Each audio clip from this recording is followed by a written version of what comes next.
Good evening or morning, YouTube, and welcome to your fantasy forecast for Monday, February 29th, 2016, Leap Day Basketball. We have a nice 7-game slate, and we've already gotten the news that King James will be resting out for this game, and this will make the lineup a lot easier. Now, I usually run a cash lineup, but today, since I'm doing this early, we're going to start doing something a little different since I have a new camera and setup. I'm going to list in each position what I'm projecting most of these guys to score in fantasy points, and you can listen or copy or do whatever you'd like to do with all the info. In general, what we want to do is build a balanced lineup that can score at least 300 or 320. That's a cash lineup. For a tournament lineup, we're trying to get two or even three guys that can give us 60 or 70 fantasy points, and then build the rest of the lineup with guys that will give us 20 to 40 points each and not single digits. With that in mind, after I give the projections for the spots, I'm going to give out a tournament lineup. You can use it in cash, a tournament, whatever. Just know it's not going to be particularly balanced. It's an attempt to get as many damn points as I can. And then in the mornings, when the sites have all posted the optimal lineups for the day, I'll do an additional video like normal that focuses on a cash lineup and on all the other optimal lineups that have been provided for the day. I hope you guys like this more. It gets you the projected information out earlier, and then you'll have a tournament lineup recommendation as well as a cash lineup recommendation later.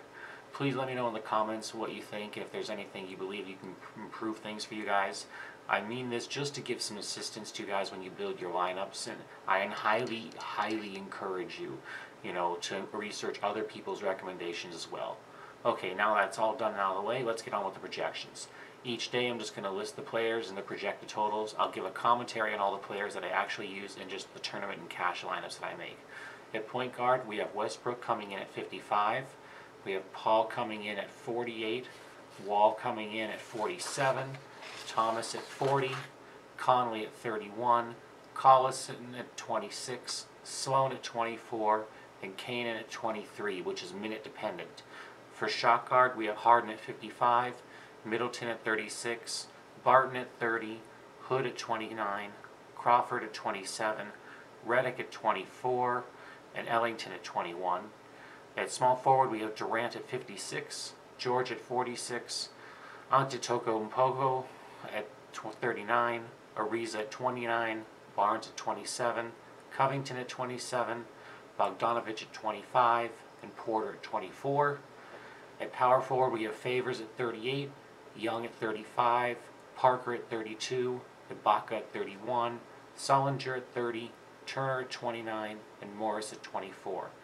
At center, we have Cousins at 54, Jordan at 41, Howard at 39, Lopez at 38, Gobert at 33, Jokic at 29, and Mahimbi at 27.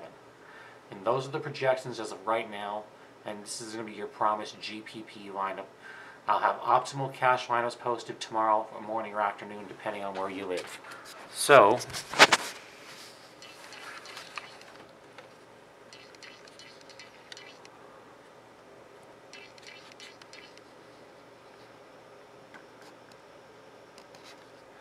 at the point guard position, we have Westbrook and Kanan. At the shot guard position, we have Crawford and Ellington. Well, actually, let me just go ahead and I'll explain it. It makes more sense. Westbrook is just an easy play against Sacramento. They allow point guards to run all over them in fantasy scoring, and they just don't have anyone that can even attempt to handle Westy on defense. Kanan is the interesting punt play on the slate here. You can just as easily take Sheldon Mack for minimum 2, but I love Kanan's opponent here. The Wizards just love to let point guards post up on them all day long. He usually finds a way to get about half the game, and then stuff his stat sheet with just unremarkable numbers to go along with those limited minutes. But today, he got 34 minutes against the Magic, and he completely exceeded value. For those of you that follow history, the last time he got more than 30 minutes in a game was against his opponent tomorrow, the Wizards. And it's another game where he also blew away value again. This is the sneaky part of GPPs. You find the guys that get time with good matchups at minimum price that might not be the guys that everyone else will be fitting in, like Sheldon Mack. And if you like Mack more, go for it, but Kanan's going to be my play here. For shot guard, we have Crawford and Ellington. It's really hard not to take the beard here, especially in a tournament lineup, but it's pretty stacked already, and you can't make a team with the top guy in each position and minimum value everywhere. You'll lose every single time you do, and usually you just mathematically can't do it anyways. I passed on Harden today because yesterday he had a rather pedestrian performance, for his standards, against a tough San Antonio opponent. Granted, the Bucks are not the Spurs, but I can live without Harden today if my other picks get decent points and my high dollar guys all perform. Just know that this is the first spot to trade up to Harden if you want to pull any other big name out of a lineup here today. I have Crawford because between him and Redick, the guy can get close to 40 fantasy points against a bad opponent, like the Nets. He's got a nice ceiling. Redick's in the exact same position, but he's consistently averaged a few minutes less on the court lately than Crawford, and I think the most fantasy points are going to go from whoever's on the floor against them the most tomorrow. I'm rounding out with Ellington. He's obviously the new starter with Joe Johnson gone, so this is an easy grab near minimum to make your lineups work. As long as this guy can score a few buckets, you'll be praising his name all the way to the bank. At small forward, we have Durant and Covington.